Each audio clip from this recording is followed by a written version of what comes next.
हमारा आज के सीरीज का पहला क्वेश्चन है, जो कि हमारे टोटल 22 क्वेश्चंस में आ रहा है। वायु के लिए पराविद्युत सामर्थ्य का मान लिखिए। एयर के लिए हमें डाइलेक्ट्रिक स्ट्रेंथ लिखना है।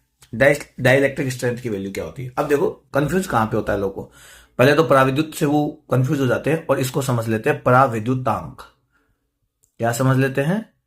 परा पराविद्युतांक।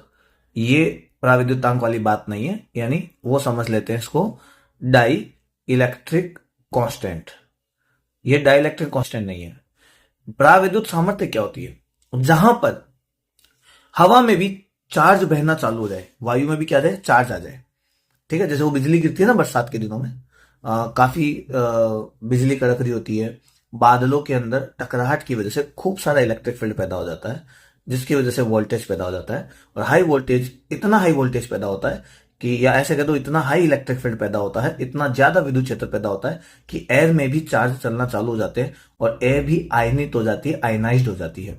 ठीक है, हवा के पार्टिकल्स में भी आयन्स घूमना चालू कर देते हैं। ठीक है, तो जहां पर ये होता है, जिस इलेक्ट्रिक फील्ड के लगने से या जिस इलेक्ट्रिक फील्ड के पैदा होने से ऐसा हो सकता है, उसको हम पराविद्युत सामर्थ्य कहते हैं। इलेक्ट्रिक फील्ड हर इलेक्ट्रिक फील्ड पर नहीं होता, ये हर विद्युत क्षेत्र पे नहीं होता, ये किसी एक स्पेशल वैल्यू के बाद ही होता है। ठीक है, उस स्पेशल वैल्यू को ही बोलते हैं पराविद्युत सामर्थ्य। तो कहीं ना कहीं ये हमें इलेक्ट्रिक फील्ड की वैल्यू पूछ रहा है। सबसे पहली बात है, किसकी वैल्यू पूछ रहा है? इलेक्ट्रिक फील्ड की।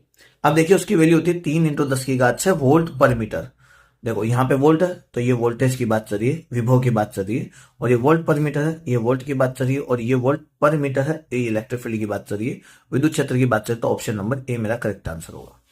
ठीक है, ऐसा कोई आंसर ही नहीं होता है, मैंने कंफ्यूज करने के लिए डाला था।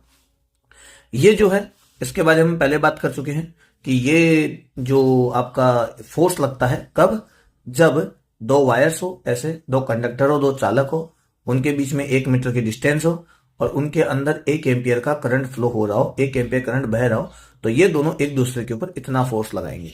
ठीक है, समझ गए होंगे।